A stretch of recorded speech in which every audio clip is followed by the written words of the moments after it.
கர்த்தருடைய பரிசுத்த நாமத்திற்கு மகிமுண்டாகட்டும். ஆண்டவராகிய இயேசு கிறிஸ்துவின் நாமத்தினாலே அன்பு கர்த்தருடைய பிள்ளைகளாகிய தங்கள் அனைவருக்கும் சுவீட் ஊழியத்தின் சார்பாக வாழ்த்துக்களையும் ஸ்தோத்திரங்களையும் தெரிவித்துக் கொள்கின்றேன். அப்போஸ்தலனாகிய யோவான் எழுதின முதலாம் நிருபம் 3ஆம் அதிகாரம் 18வது வசனம். 1 யோவான் 3ஆம் அதிகாரம் வசனம் 18. என் பிள்ளைகளே, வசனத்தினாலும் நாவினாலும் அல்ல, கிரியையினாலும் உண்மையினாலும் அன்பு கூற கடவோம். என் பிள்ளைகளே, வசனத்தினாலும் நாவினாலும் அல்ல, கிரியையினாலும் உண்மையினாலும் அன்பு கூற கடவோம். என் அன்பு கடவுளுடைய பிள்ளைகளே, நேற்றைய தினத்திலே நாம் தியானிக்கும் பொழுது ஒரு அற்புதமான வசனத்தை நாம் தியானித்தோம். அவன் தனக்கானவைகளை அல்ல, பிறருக்கானவைகளை தேட கடவன் என்று சொல்லி, கிறிஸ்துவ வாழ்க்கை அதில்தான் அடங்கி இருக்கிறது என்பதை குறித்து நாம் பேசினோம். இங்கே யோவான் எழுதும் பொழுது அவரும் இந்த அன்பு கூறுதலை குறித்து மிக அற்புதமாக சொல்லி இருக்கின்றார். எப்படி அன்பு கூற வேண்டும்? அன்பு கூறுதல் என்பது கிறிஸ்தவத்தில் இருக்கின்ற அடித்தளம். அதுதான்.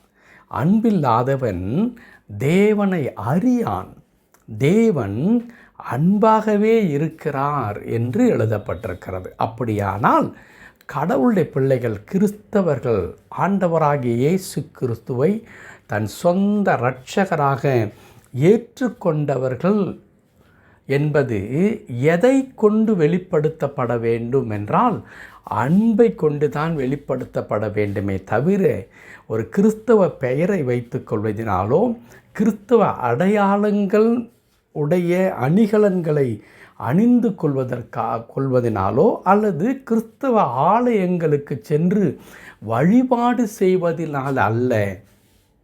நான் மீண்டும் சொல்லுகிறேன், ஒருவர் திருச்சபைக்கு போகின்றார் என்பதினாலே அவர் கடவுளுக்கு பிரியமான கிறிஸ்தவராக இருக்கின்றார் என்று சொல்லி நாம் எடுத்துக்கொள்ள முடியாது.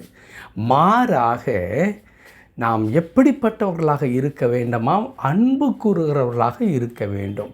அந்த அன்பு கூறுதல் கூட எப்படி இருக்க வேண்டும் என்று இங்கே யோவான் குறிப்பிடுகிறார் என்றால், வசனத்தினாலும் நாவினாலும் அல்ல. அவர் துவங்கும் பொழுதே வசனத்தினால் அல்ல. வசனம் என்றால் இங்கே நாம் பைபிள் வசனத்தை என்று நினைக்கக்கூடாது, அதை தவறாய் புரிந்து கொள்ளக்கூடாது. வார்த்தையினால் என்று அர்த்தம்.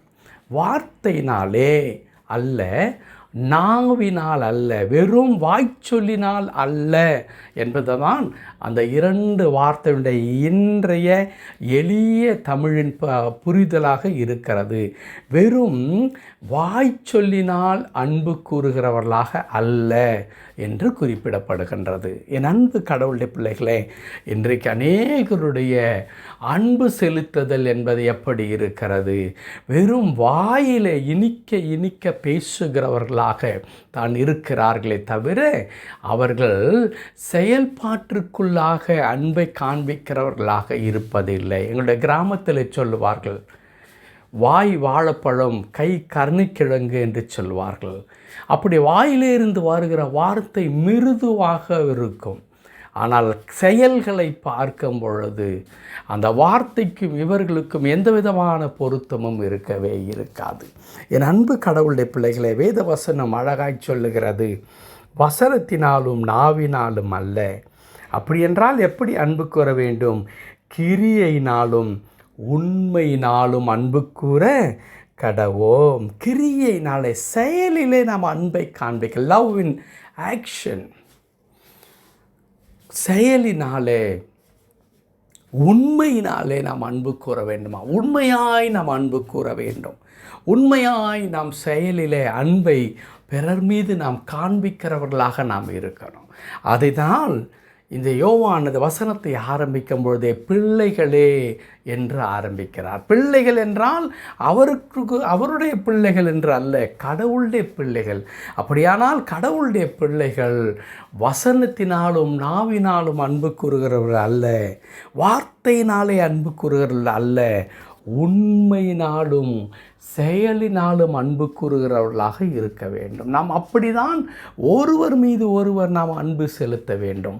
என் அன்பு கடவுளுடைய பிள்ளைகளே, ஆண்டவராகிய இயேசு கிறிஸ்து இந்த அன்பு கூறுதலை குறித்து பேசும் பொழுது அவர் யாரையும் நீங்கள் நேசித்து தான் ஆக வேண்டும் என்றால் நமக்கு நன்றாக தெரியும். உன் சத்துருவை சிநேகியுங்கள் என்று ஆண்டவர் சொல்லிக் கொடுத்தார்.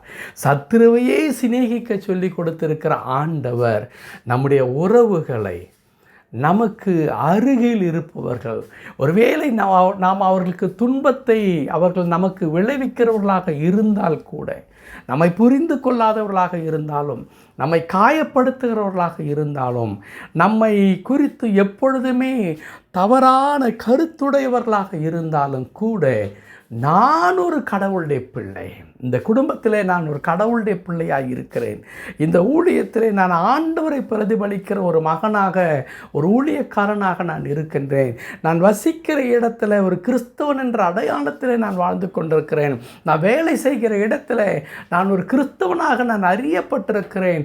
அப்படியானால் நான் யாராக இருக்க வேண்டும்? இந்த இடத்துல நான் உண்மையாய் பிறரை நேசிக்கிறவர்களாக, பழிக்கு பழி வாங்குகிறவர்களாக, பதில் செய்கிறவர்களாய் அல்ல, ஆண்டவர் நிமித்தம் நான் அன்பு கூறுவராய் இருக்கும் பொழுது ஆண்டவருடைய பிள்ளைகளாக நாம் இருக்கிறோம். அப்படி ஆண்டவருடைய பிள்ளைகளாக இருக்கிற நமக்கு நிச்சயமாக ஆண்டவருடைய கிருபை நம்முடையதாக இருக்கும். அன்பு கடவுளுடைய பிள்ளைகளே, இந்த கிறிஸ்மஸ் தினங்களுக்காக நாம் ஆயத்தமாய் கொண்டிருக்கிறோம். நேற்றைய தினத்தில் குறிப்பிட்ட வண்ணமாகவே நான் சொல்லுகின்றேன், மகிழ்ச்சியோடு கூட இந்த பண்டிகை தினங்களை திட்டமிடுவதில் எந்த விதமான தவறும் இல்லவே இல்லை. ஆனால் அதே நேரத்தில் இன்றைக்கு நான் அன்பு கூறுகின்றேனா? கடவுளுடைய பிள்ளையாக என்னிடத்தில் இருந்து அன்பு வெளிப்படுகின்றதா, அல்லது பிறருக்கு நான் தீங்கை செய்கின்றேனா என்பதை நான் சிந்தித்து பார்க்க வேண்டும். ஆகையால் தான் இதே யோவான் 4ஆம் அதிகாரத்தில் அற்புதமாக அவர் அன்பை குறித்து சொல்லுகின்றார். அன்பில்லாதவன் தேவனை அறியான். இல்லையா? நாம் அன்பு கூறுகிறவர்களாக நாம் இருக்க வேண்டும். நீங்களும் நானும் ஆராதிக்கிற கடவுள் அன்பான ஆண்டவராக இருக்கிறார். அவருடைய அன்பு அற்புதமான ஒரு அன்பு, சுயநலம் இல்லாத, தன்னலம் இல்லாத, நம்மை வாழ வைக்கும்படியாய் அவர் தன்னைத்தான் தாழ்த்தினதுமல்ல, அவர் பலியாகவே தன்னை அர்ப்பணித்த அருமையான கடவுள்.